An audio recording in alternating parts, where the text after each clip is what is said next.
You're listening to SM Media, the number one place for exclusive Scottish football content.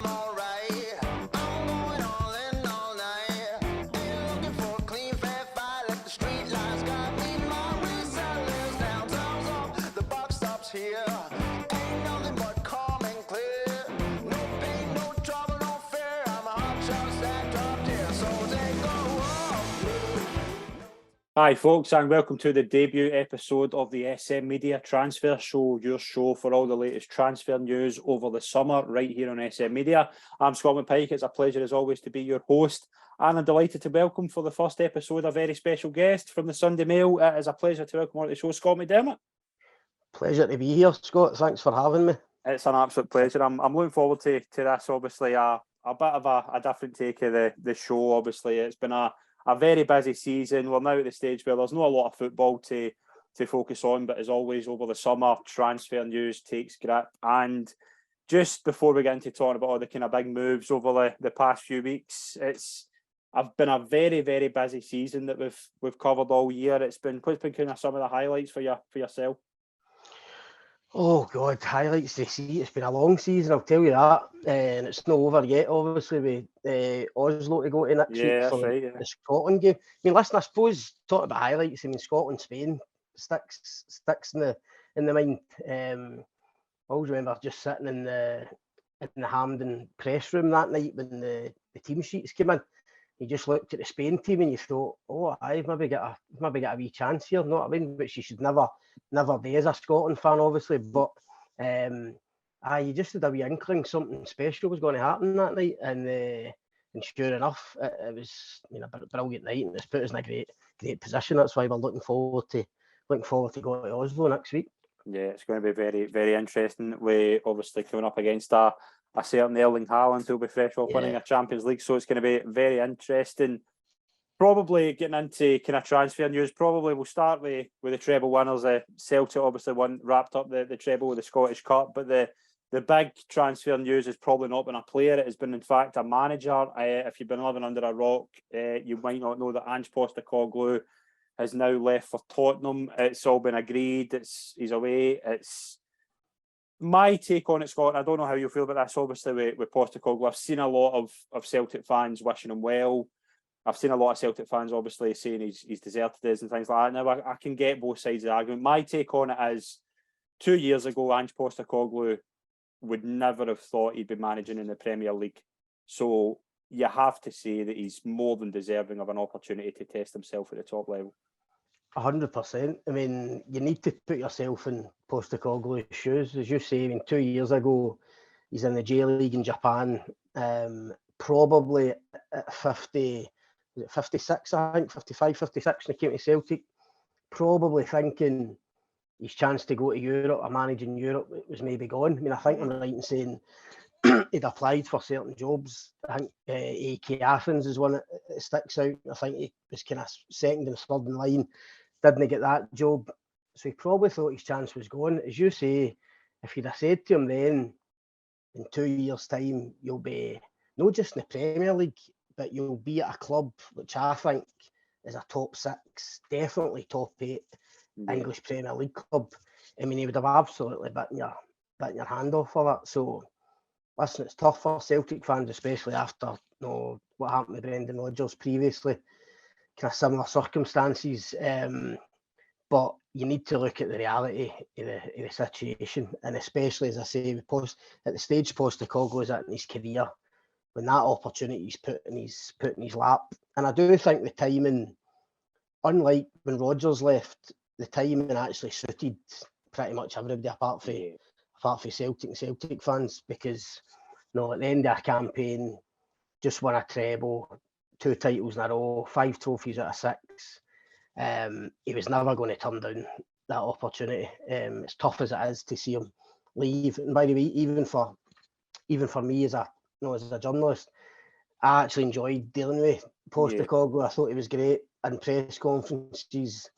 Also, thought he was pretty honest, because this sounds daft because it seems that long ago, but actually because of COVID and all that, we did a lot of interviews with Postecoglou on the phone or Zoom calls or whatever but he was actually really good to deal with. I mean, it was a shame we didn't actually get to do more in person, but I thought he was a terrific Celtic manager, and as I say, as tough as it is for supporters, I think when they take a step back and look at the reality of the situation and the opportunity that he's been given at this stage of his career, he could never turn that down, I'm afraid.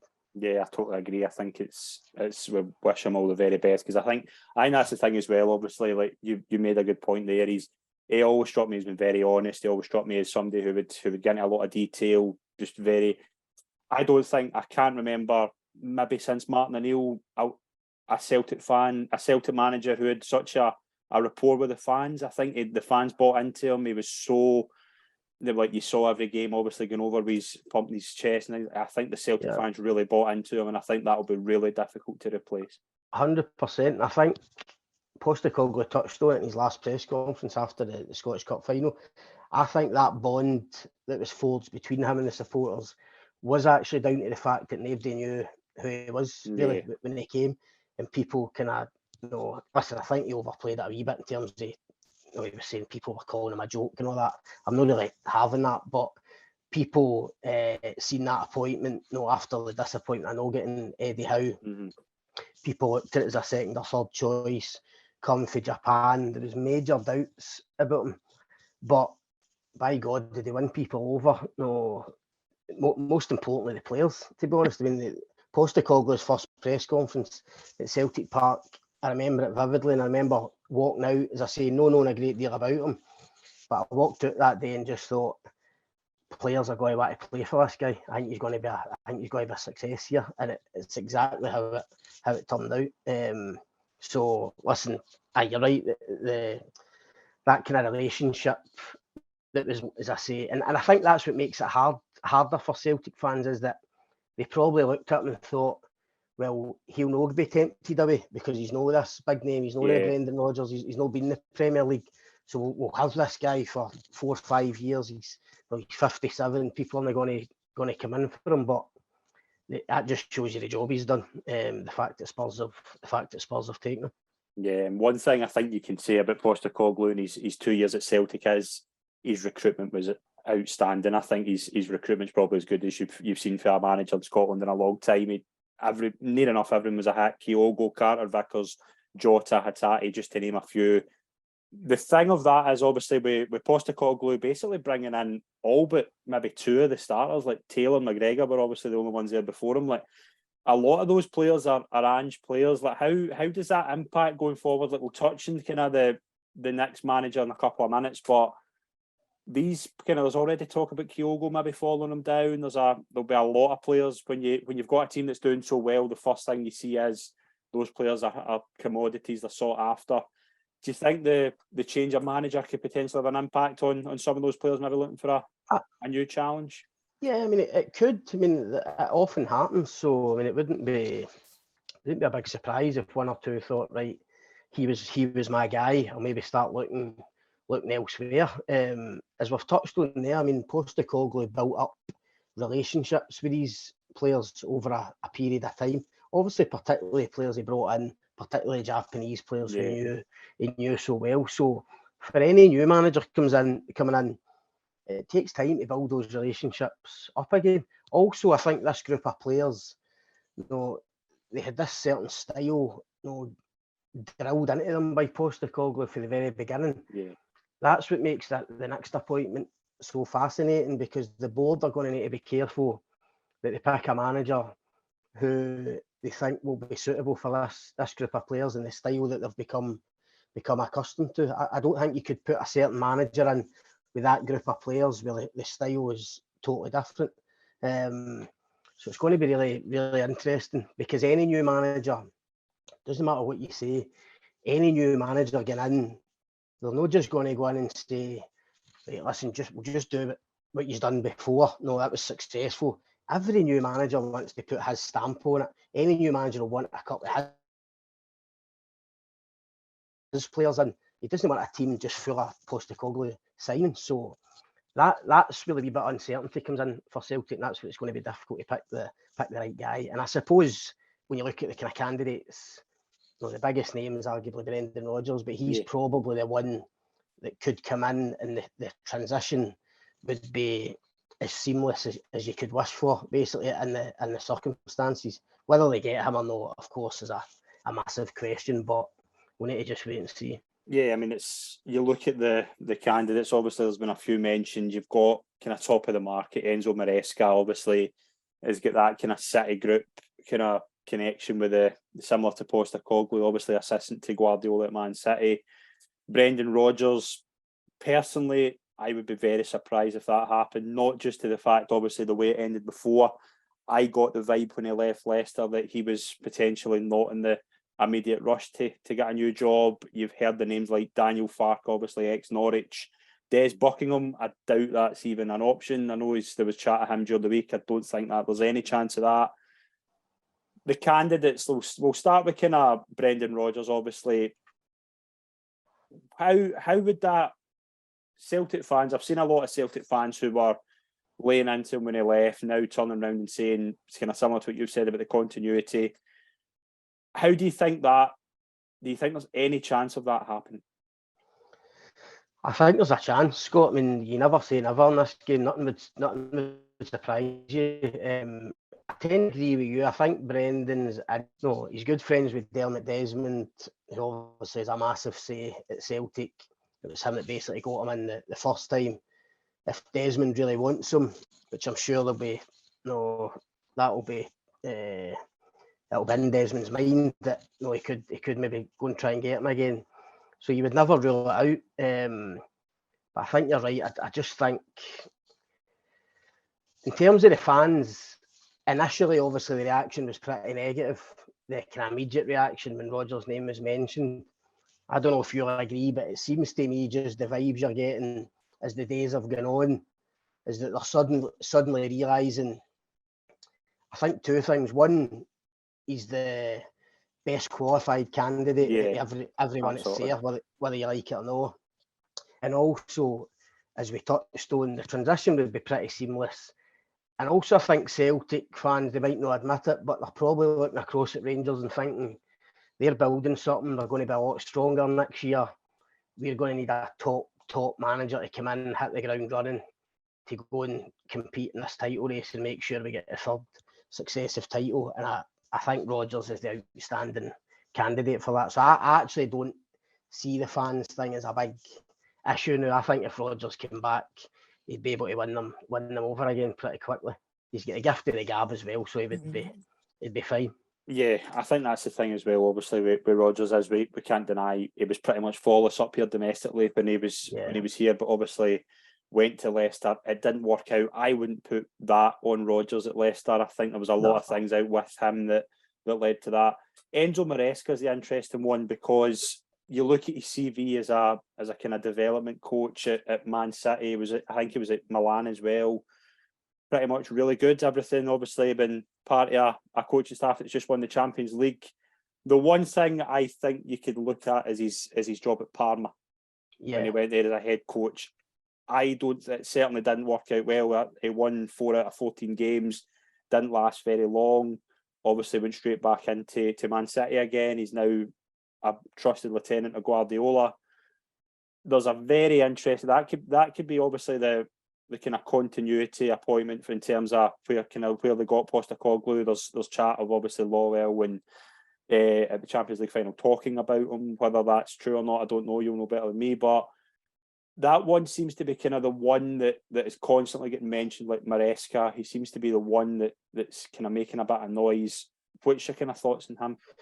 Listen, he's obviously an outstanding coach. I mean, there can be no doubt about that, right? As you say, he's not really been a manager before. The Parma job didn't work out, and he's gone back to being a coach, assistant coach, or whatever.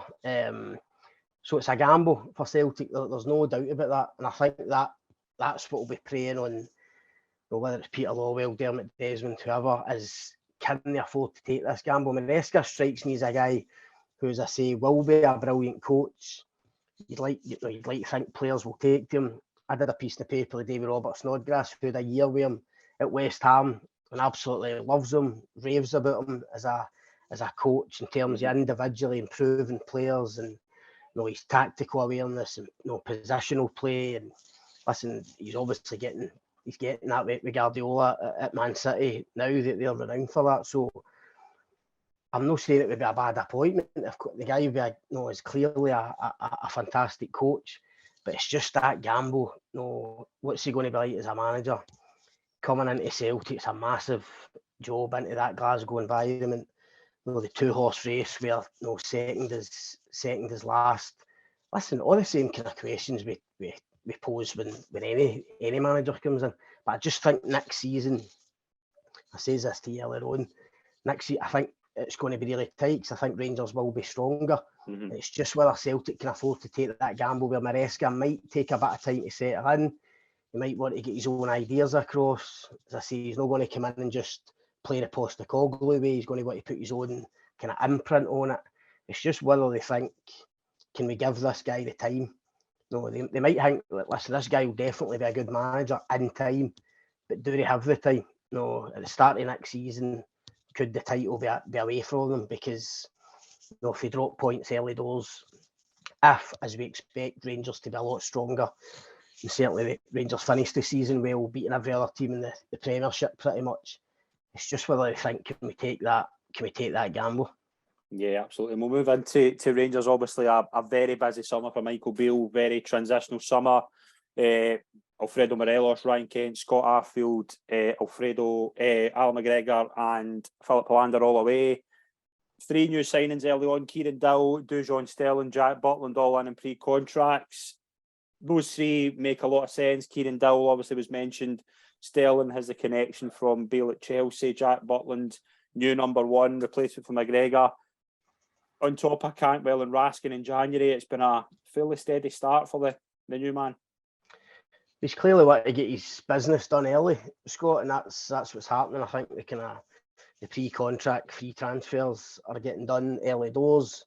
I don't doubt there's obviously money to spend there, which looks as if it's going to be spent at the top end of the pitch. Mm-hmm. Some of those signings might take a bit longer to come in because the high-profile ones that are going to cost money, you'll have other clubs bidding, you've got negotiating to do. So, I don't think all the business will be done early, but I think Beale wants to go in pre-season with a real core of the squad that's going to be his squad, his players, get into them early. And you're right, I think the signings so far have been pretty good, really sensible, especially Sterling and Butland. I think Kieran Dowell probably a few more question marks, maybe, in terms of maybe his injury record, type of player he's got. Rangers seem to have a few players like him at the moment, so it'll be interesting to see where he fits in. But I certainly think Butland coming in for McGregor at 30 looks on paper to be a brilliant signing, getting him for nothing. And Sterling, as much as I've not seen too much of him, everything I read about him, type of character he is, type of player he is, I've obviously watched some clips. And also, crucially, I don't know if you've picked up on this, but I've got a real feeling that Rangers could go to a back 3 next season. And I know Michael Beale's touched on it a few times and people have kind of skirted around the issue. I think the signing of Sterling, who's one of these kind of hybrid players, right back, right centre back, a bit like Calvin Bassey when he came in. That tells me there's a really good chance that they'll go to a back 3 next season. So I think it's going to be fascinating to see how that pans out. Yeah, it could be certainly trying it as well, and obviously with kind of John Souttar coming in, kind of really showing his. I thought John Souttar in the kind of few games he played before the end of the season, I thought was really good. I think if you can keep him fit, he's an outstanding player to have, especially for London. Just keeping him fit is the main thing. 4 kind of big rumours have been discussed with Rangers. We'll start with the first one. Sam Lammers from Atalanta. Now, Sam, this seems to be the one out of the 4 we'll discuss in the next few minutes, and it seems to be a lot further on. Being at Atalanta, obviously, had a really good spell at PSV.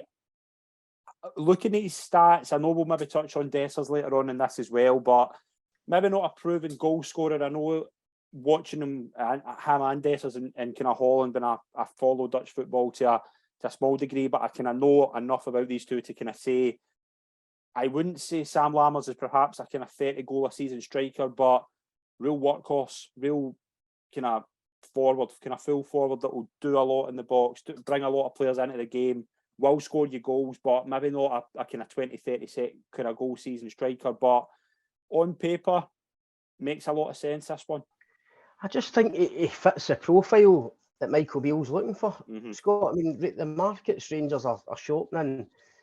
So they've got to be clever with the finances and stuff. And you're right, I don't think he has been a prolific goal scorer, certainly in the last couple of years. I think his goal scoring record was decent before he moved to Italy. Yeah.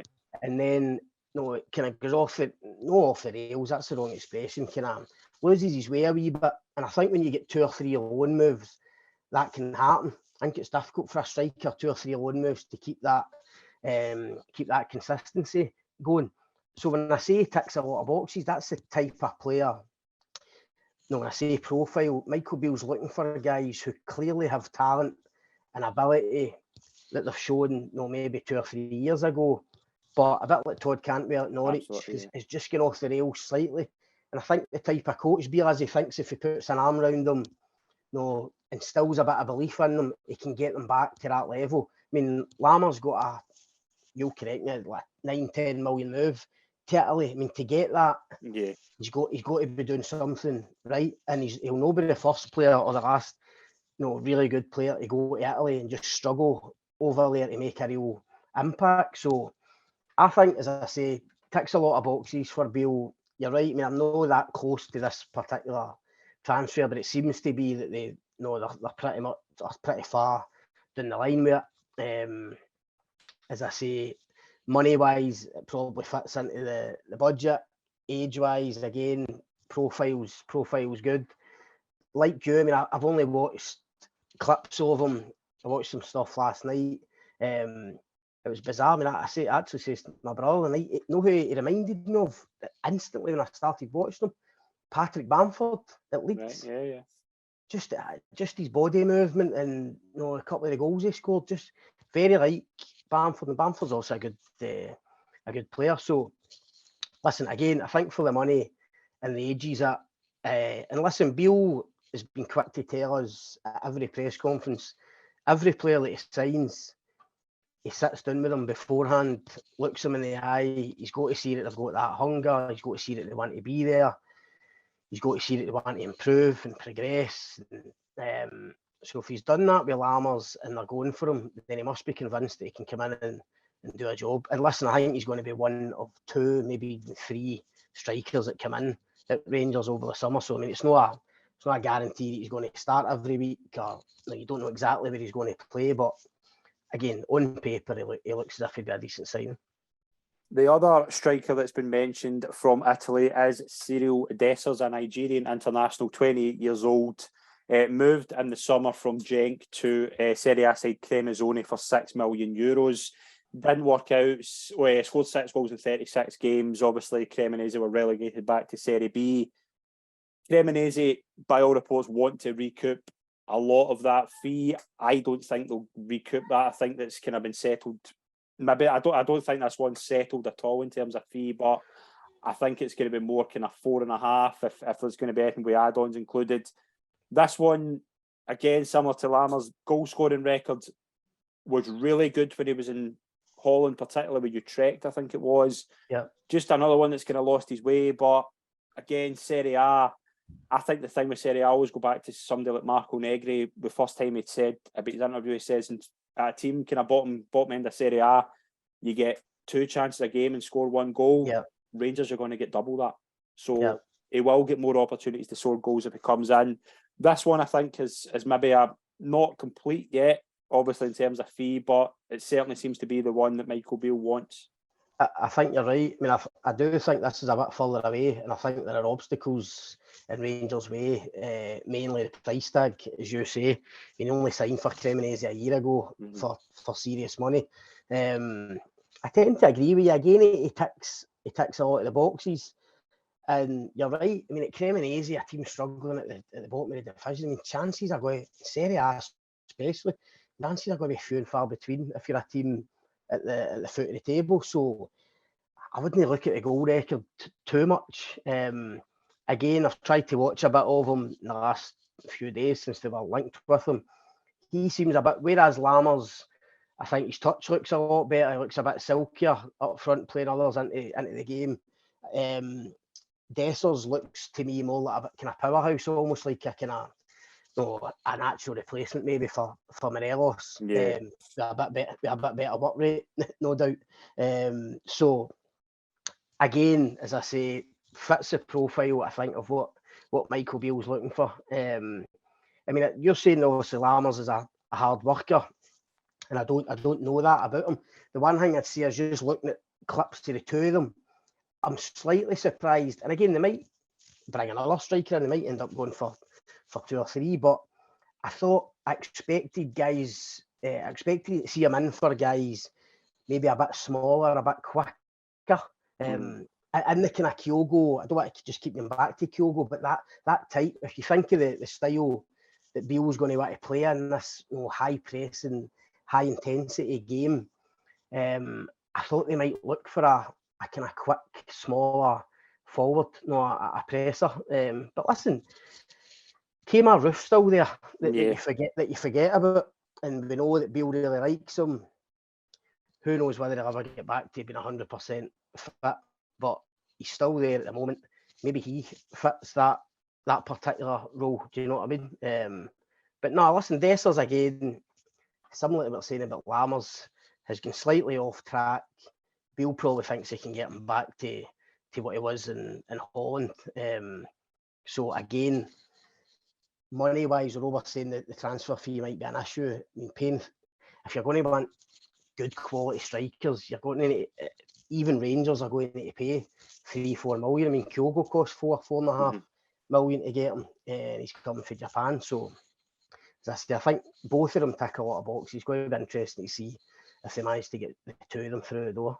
Yeah, absolutely. Another one that could potentially be coming in the door is Jose Cifuentes from Los Angeles FC. This one's been kind of mentioned for a few weeks. Obviously, there's been a lot of chat on this. I think by all reports, terms between player and club are agreed. I think it is more just a thing of the fee. He's out of contract at the end of 2023. It's different, obviously, because the MLS. It's if Rangers want to do this a pre-contract, I think they need to wait till July 1st. We were talking about off here. Yeah. This one, I mean, player seems to be very much already. I think he just wants to come to Rangers. He was playing. We were talking as well. He was playing last night for LAFC. They get beat 4-0 away from home, and it looked to me a player that had down tools. It did. It looked to me a player who's already got his house in Glasgow picked out. He seems very much to want this move. It's just a case of getting the fee agreed by the looks of it. I think you're right. I mean, certainly for everything I'm hearing, yeah, it's pretty much agreed with the player. Obviously, you're right, the contracts are a bit more awkward because as MLS, Rangers are having to wait to kind of the end of June before they can get him on the pre-contract. I mean, my feeling is they'll have agreed the pre-contract already, and at some point very soon they'll go to LAFC directly and say, look, this guy's coming, but we want him now. He doesn't want to stay for the 6 months.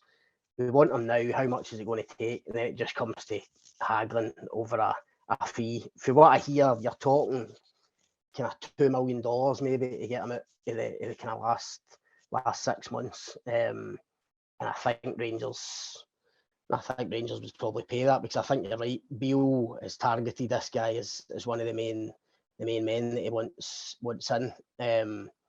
Again, I've not seen too much of him. You've probably seen a lot more, but I think he will give Rangers midfield something a bit different. I think he can play in a couple of positions.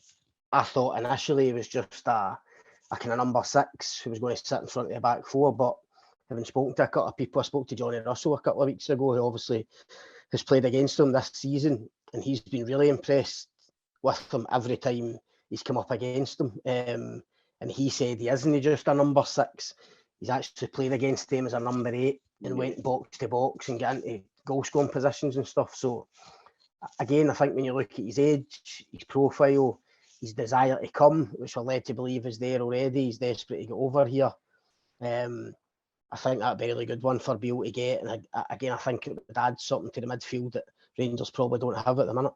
he's very, very similar. Maybe not similar in terms of to Raskin, but like how kind of Raskin kind of makes forward runs, kind of thing. Like wants to kind of get in the box, but I think he's more a case of you'll see a lot more goals off him. I think you'll maybe see Raskin kind of playing deeper. Not that that's a bad thing, but I think with Rangers midfield for a long time, it has been a lot of players who are just neat and tidy. I think now the likes of Raskin, Cifuentes, if he comes in, obviously Cantwell, we've seen how good he's been. You've got a lot of players who are going to look at the kind of attacking side of the game. I think Rangers have missed that for a long time. So I think he could be the one that ticks the boxes. One last night that you were obviously very, very involved in breaking this story was Jonathan Panzo from Nottingham Forest, obviously spent last season on loan at Coventry. This one kind of grew arms and legs last night, thanks to yourself. What's the kind of latest on it? What's it like? He's a left-sided centre half, I know that much. Well, left-sided centre back, which Rangers are looking for. Come back to what we were saying about the back three again. I think that's why Rangers are looking for this type of player. He's obviously grew up at Chelsea, had Michael Beale as a coach, so that's where the connection is. We've seen that with a few of the players now, like Dujon Sterling for one.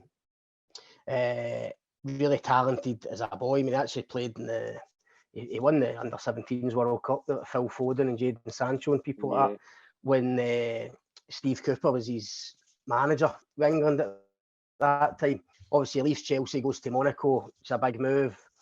Doesn't quite crack it at Monaco, but goes to, I think it's Dijon in France and does well. And Steve Cooper takes him back to Forest. But I mean, listen, Forest made about 30, 35 signings or something like last season. So no surprise that not 21, 22, he's not quite broke into their team either. Goes on loan to Coventry. I think he's played 30 odd games. And Rangers see an opportunity to go and get him for a reasonable fee. With Forest surviving the Premier League, obviously they'll kick on again, you would imagine, in terms of spending and recruitment. And obviously Ross Wilson's at Forest now, so that's another kind of link. So listen, they've looked at the boy Trusty as well at Arsenal, who's been loaned at Birmingham, the American, another left-sided centre back.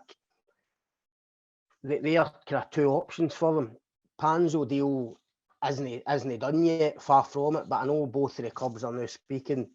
They're talking about fees, talking about wages, stuff like that. So it's ongoing. And again, it's a boy that Beale likes. He fits the bill in terms of the profile. That left-sided centre-back, I think Beale's going to want right and left-sided centre-backs to be able to get out into full-back areas and be able to play. And I think this boy fits the bill in that regard. So, they're talking just now. Listen, he'll have other options as well. I think the likes of West Brom and that Championship clubs, because he's been there last season. But you would like to think if he's got a choice to make, then the lure of coming to Rangers and also the connection he's got with Michael Beale might just swing it for him. Yeah, it's going to be one to keep an eye on. We'll obviously a lot more kind of Rangers news probably going to take place over the next few weeks. Just the kind of rest of the Premiership, start with Aberdeen obviously finishing third. Ross McCrory out. He's away to Bristol City, and I think a really good signing, one of the most underrated signings of the summer so far. Aberdeen captured Livingston captain Nicky Devlin. Makes a lot of sense. I think that's a really good addition. I think that's an unbelievable bit of business for Aberdeen. Honestly, I mean, listen, I quite like Ross McCrory. He can play in a couple of different positions. Decent enough player, but never really nailed down a position at Aberdeen the last couple of years. I mean, I don't think he's quite good enough to play centre-back, certainly in a back four. I don't think he's quite good enough to play sitting midfielder, which he did a few times as well. Barry Robson seemed to get the best out of him, putting him over to right back or right wing back, which is fine. But if you're bringing in $2 million plus for Ross McCrory and getting Nicky Devlin in as a straight replacement on a fee, I think that's a brilliant bit of business. I think Devlin, as you say, quite underrated in terms of the Scottish Premiership, just a really good, consistent performer. And unlike McCrory, he is nailed in that position. Yeah. You know what I mean? He's mastered that position. So, and he's also, to me, he's a Barry Robson type of player, Nicky Devlin. 100% full of effort, endeavour, terrific attitude. I've interviewed him a few times. A cracking boy as well. So I think it's a brilliant signing for him. Yeah, absolutely. I think this is one. I think Aberdeen as well, over a lot. They obviously had a really good summer last year, bringing the likes of Miofsky and Duke. I wouldn't be surprised if they bring in a few as well. I think they've been linked with somebody from Croatia, so definitely it's busy times at Aberdeen. Move into Edinburgh. We'll start at Hearts. Probably one of the most bizarre managerial appointments I think I've ever seen in my life. Stephen Naismith is obviously staying on, but will be appointed technical director. Something to do with the coaching badges regarding that he can't be appointed head coach for European games. And Frankie McAvoy, who joined, he was manager at Preston for a while under Alan Neil. I think he arrived at Hearts kind of last year. He's going to be the head coach. It's very much a bizarre situation, but what do we kind of think here, and how do we see Hearts going forward? I'm a bit surprised, like you, Scott, to be honest. I thought Stephen Naismith would get the job to the end of the season, but then Hearts would go and get another manager. But listen, I like Stephen Naismith. He's obviously impressed. He's obviously impressed the Hearts board with what he's done. You're right, I mean, the qualifications thing isn't ideal. It's not his fault. He's a young up and coming coach. He's going through his badges just now. But the Hearts in Europe, obviously they need a guy that's got the pro license and stuff. So not a perfect scenario. No, did Naismith show enough in the games that he had in charge last season? I think there was elements of Hearts game that were good. I think if you look at the stats in terms of shots on target and stuff like that, in goals, you probably did see a wee bit of his kind of style in that team. But no, a wee bit like you, a bit surprised. I just thought they'd have went and got another manager, a kind of proper manager to go and replace Robbie Nielsen. But they've obviously seen enough in Naismith. As I say, it's a bit of a gamble. Hearts have been so used to being that third force. They've lost that tag at the end of the season. So big pressure there, big pressure on Stephen Naismith. But the one thing I'll say for him is, you know, the type of character is, he'll not be fazed by that. I mean, he'll take it head on. So interesting to see how he does. Yep, absolutely. And across Edinburgh, we'll move into Hibs. Probably big news there was obviously the departure of Kevin Nisbet to Millwall. Obviously he turned it down in January, but the deal has now went through. 7-figure fee, thought to be in the region of kind of £2 million. Very much, I don't know how you feel about this. I think there's a lot of strikers who sometimes go from Scottish football into the Championship in England and don't cut it. I think Kevin Nisbet will score goals anywhere. I certainly think he'll score goals in the Championship in England, but in the same token, I think with a year left in his deal, getting £2 million plus add-ons plus selling fee might be not a bad deal for Hibs. And he's obviously wanted to go and test himself at that level. Big job for Hibs to replace him though. That's the thing. I mean, I think Hibs' recruitment has been pretty questionable in the last couple of years in terms of the players that they've brought in that haven't really had the desired impact. But when you lose a guy like Nisbet, who guarantees you goals, as you say, in the Scottish Premiership, he's a Scotland international. They're going to have a job in their hands replacing them, whether it's one player, two players that come in. They're going to replace the goals and that level of performance that Nisbet gave you. And I think it's going to be a tough ask for Lee Johnson to replace him. Yeah, absolutely. I think it is as well. Obviously, I totally agree about your Hibs assessment in terms of the recruitment. Just another couple of deals that have taken place in the Premiership. Robbie Dees has left Inverness to go to Kilmarnock. I think a good bit of business. Dundee, obviously newly promoted, appointed Tony Docherty, obviously former Kilmarnock assistant, been with Derek McInnes at Aberdeen. Very surprising appointment, but I think a guy who could do really well as a manager. They've signed two, Scott Tiffany from Partick Thistle and Charlie Riley from Albion. Dundee aren't messing about. Well, no, I mean, I was quite surprised with Tony Doc's I was really surprised. Appointment as well. Totally took me by surprise when I heard it. I thought they would have maybe thought a wee bit more out the box, if I'm being honest, and maybe took a bit more of a risk with the next appointment in terms of the manager just coming up. I mean, somebody out with Scottish football. Do you know what I mean? Tony Doc's obviously been in our game a long time, but as an assistant, so there's a risk there as well. As he steps up to be a manager. But listen, everybody you speak to rates him as a coach, and I really like Derek McInnes. So for him to have Tony Dock for that long tells you, what he thought of him. The signings you mentioned there, I mean, Tiffany, a very good signing. Charlie Riley, obviously a bit of a gamble, but listen, you're talking about a kid that was nominated for Young Player of the Year in Scotland across I think he'll be somebody that will kick on, yeah. For what they're probably paying him, Scott, you would think that'll be a good bit of business as well. And I think the fact that they've kept a few players, didn't they? They've signed a few already for last season. Yeah. Legston's the keeper signed up. I see Jordan McGee, I think yesterday signed a deal as well. So Tony Dockett will want to have that core that he can rely on, and then obviously go and pluck a few guys that he's seen. When he's been with Derek McInnes, he's probably designing a few players. Think if I ever get a manager's job, I'm going to go for them. Somebody like Tiffany would probably be one of them. So, I think Dundee will be fine with him in charge. Kelly, Robbie D's very sensible signing, as you say. I know Billy Dodge rates him so highly, having had him at Inverness, obviously. And listen, I think Kelly are going to need to recruit really well this season. I don't know what you think, but last season I felt probably on paper, Kelly probably the worst squad of players. I think for certainly in a forward area anyway. I think for McInnes to keep them up the way they did at the end, it was a really impressive job again. But they've got loads of guys out of contract. I know Derek will see it as a kind of chance to revamp the squad, rebuild, and I think he'll be very kind of meticulous, very kind of sensible, the players that he goes for. And these is the prime example of that. A guy you just know he'll step up and he'll be 7 out of 10 most weeks, and that's what Kelly are going to need.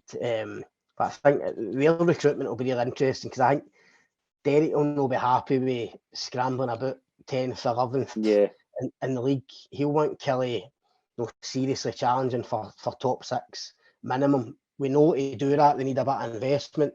Whether that will come, I don't know, remains to be seen. But certainly he'll have his eyes on certain players that he thinks can just take them up a notch for really well this season. Yeah, absolutely. We'll move into kind of talking about some deals that have happened in the other league's championship. Wraith Rovers, it's been all changed. Some very impressive signings. We've signed Dylan Corr for Celtic. There's been a lot of changes, obviously, in the kind of big department there, with the football department. Queen's Park, it looks like they are going to appoint Anderlecht coach Robin Veldman. I don't really know much about him, to be honest. Morton, I've signed Kurt Broadfoot. Obviously, we'll kind of touch a lot in kind of the Championship, League 1, League 2, maybe next week's show. But Robin Veldman to Queen's Park, is that kind of something you've heard? I have. I mean, my colleague Scott Burns was kind of on top of that a couple of days ago, and actually today just get some text from Dutch journalists asking about it, because they're obviously hearing the same thing. Listen, I don't know a great deal about the guy, but I know he's highly rated just for speaking to these Dutch guys. I think other clubs in Holland and Belgium and that looking at this guy and trying to get him. So it's just incredible, ridiculous almost that we're talking about Queen's Park even in for a guy like this with this kind of pedigree. But listen, we know the finances at Queen's Park now. We know the kind of level of investment, how serious they are about progressing through the SPFL. Obviously, they've got a Dutch director of football in there, which helps in terms of his contacts. So, listen, I get, like I was saying about Dundee, just thinking outside the box a wee bit, which I think is no bad thing. And as I say, if there's that Dutch connection there, there has to be if you go with a director of football and head coach, there has to be a good relationship there. These two guys will clearly have it if Veldman comes in. So, I mean, we're talking about recruitment. If you've got that Dutch connection there, it's going to be really interesting to see who they go and sign this summer as they try to go one better, obviously, and get up to the top flight. Yeah, absolutely. I think it's going to be very interesting. League 1, probably the biggest news, Michael Tidsler's the new Celtic manager. Not really many signings taking place there. Hamilton have signed a couple of players. Cove have signed Kyle Connor from East Kilbride. Probably more will kind of take place over the next week. League 2, a lot of teams have been quite busy. Stenhouse-Muir bringing in a couple of players from Ross Taylor from Auchinleck, Jordan Kilpatrick and Ross Meakin from Darvel. You've got Dumbarton bringing in a couple of guys from Albion Rovers, Sean Crichton from Stenhousemuir, Clyde bringing in Ross Forbes, Stuart Carswell from Dumbarton, Stranraer signing Tam Orr, Forfar signing the boy Allen from Montrose. Again, a lot of these sides, obviously, Spartan signing James Cragen from Edinburgh, I think it's a big signing as well. These teams are wanting to get their business done early and kind of focus in pre-season. I used to play football with Ross Taylor's dad, so that tells you how old I am. But I've heard good reports, but he did a great season. Really good at Auchinleck, last season, so I hope he does really well at Steny. But you're right. I mean, these teams are just so desperate to try and get up. And you look at that even now, mate. It's still really early in the summer. I mean, effectively the season's just finished last night, but it felt as if just on social media the last few days, like flurry of signings. You're saying about Clyde, Ross Forbes and that coming in. Do you know what I mean? As you say, clearly they want to get stuff done early, get the squads ready for pre-season so they're ready to hit the ground running. And listen, it's tough for these, a lot of these teams part-time and all that. It's difficult to get into the season with that kind of momentum. But fair play to them if they can get their business done this early and get the squads ready for pre-season, then that should get them off to a flyer. Yeah, and we'll touch on the Lowland League as well. Very busy past few weeks. I think the Lowland League could be cracking next season. We've obviously the fiasco. The Conference League has now been shut down. We can focus on the Lowland League for this season anyway. Just some business to look at. Dean Brett, Alan Horn, Scott Gray leaving Bonnyrigg to go to Tranent Juniors. Broke Watson leaving Broomhill to go to Tranent as well. Jordan Foster coming in from Kelty. Gala have signed Gala Ferrydean have signed Jamie Semple and Boy Cantley from Stenhousemuir. East Kilbride obviously all changed there under Mick Kennedy and Cy Ferry. They've signed a lot of players, just some. Mark Kelly from Caledonian Braves, Nathan Flanagan from Forfar. Mix went to Darvel and got Andrew McDonald, Chris McGowan and Andy Stirling. He's also brought in Johnny Lyne from Pollock and Keir Sampson from Auchinleck. Just on our couple as well. Berwick have signed Jamie McCormack from Bowness. East Stirling had a couple of players as well. Jamie Piper from Berwick. Cowdenbeath new manager Callum Elliott has signed a few players as well. Zach Butterworth and Duncan from Caledonian Braves. Andy McLaughlin. You've got Robin McNabb as well coming in from Kelty. Josh Jack from Hurlford. Gretna, a few interesting signings as well. Any of those names catch your eye from? Well, the East Kilbride thing's going to be fascinating, isn't it? Just to see how it goes. I said to you off air, I'm just surprised that I watched all the kind of open goal Broomhill documentaries, obviously keeping a close eye because it was something different. It was really interesting. And I thought Cy Ferry, who obviously I've interviewed over the years, I thought he was going to get a real crack at management. So it's interesting to see he's now back to being an assistant. Listen, we know the project at East Kilbride, there's been a lot of investment there for a number of years. With him and Mick going there, it looks as if they're going to get a serious push to get into the SPFL next season. So it's just going to be fascinating to see how that pans out. And just following on for that, just as you're rhyming off 3 names there, I didn't realise that Brock Watson had went to Tranent, and just for watching the open goal documentaries, obviously he strikes you as a really good guy and a really good player. And I actually thought he'd have maybe got a move to the SPFL, moved higher. So it's interesting to see he's went to another Lowland League team. By the East Kilbride thing stands out. It's going to be fascinating to see how they do, see if they can get up. Yeah, absolutely. Women's game, probably the big move is an outgoing Sam Kerr, obviously of Rangers, is left to join Bayern Munich. Can only wish her all the very best. That is a sensational move for any Scottish player to get. Incredible. I mean, the Scottish Football Writers Association, which I'm obviously part of, and kind of close to, we had Caroline Weir as well, Women's International Player of the Year. She's now won it 2 years in the trot. And through that, obviously, we've got to interview her, and you see a lot of her kind of clips for Real Madrid, and you just look at what that move's done to her. It's incredible. So for somebody to go for Rangers to Bayern Munich, fair play to them. And listen, in all seriousness, for the women's game to progress, as much as we want to see the Scottish game get better, it's a bit like the men's team players going to the English Premier League and just getting better and better. You can't help but think these women, these female players, going to clubs like Bayern Munich, Real Madrid, even if it's down south, Man City, Chelsea, it's going to improve them and then surely improve the Scottish national team, which can only be good for everybody. Yeah, absolutely. It's going to be very, wish her all the very best. Highland League, no real any major signings there, especially in the north as well. East will do maybe a wee set up in that next week. West has been very busy. Darvel obviously got a new manager, Tony McInally. We've signed the likes of Andy Leishman, Craig Sideserve. There's chat of Ali Small from Thornleywood as well. There's a lot of signings there. Pollock, very busy. Former Rangers player Kyle Hutton has joined Pollock as well. Very interesting signing. They've been very busy as well. Hugh Kerr from Glenafton, a few other players as well. Clyde Bank have signed Thomas Collins from Kilwinning and have also and a couple of other signings as well. Ross Urquhart's joined Darvel as well. Clyde Bank, very, very exciting as well for them. Johnson Borough in the first division have signed probably two real eye-catching players. First of all, former Rangers and Scotland international Graham Dorrans and Pollock star Dale Esplin. Scott, Graham Dorrans going to the first division West. It shows you how big the league's went. Incredible. I know Graham really well. I mean, God, I first met him when he was 19. He was playing Scotland under 19s at the Euros in Poland when they got to the final. That kind of famous run they had, get beat off Spain in the final, Gerard Piqué, Juan Mata and all that. Graham Dorrans actually scored in the final. Got to know him back then, obviously kind of followed his career. Was brilliant down south for a spell at West Brom in particular. It's a big move to Rangers, his kind of boyhood club. And I feel for him, because I know him, I feel for him going to Rangers, because I know what that club kind of means to him. And he just went at a really bad time. Pedro Caixinha, everything that was going on at that time.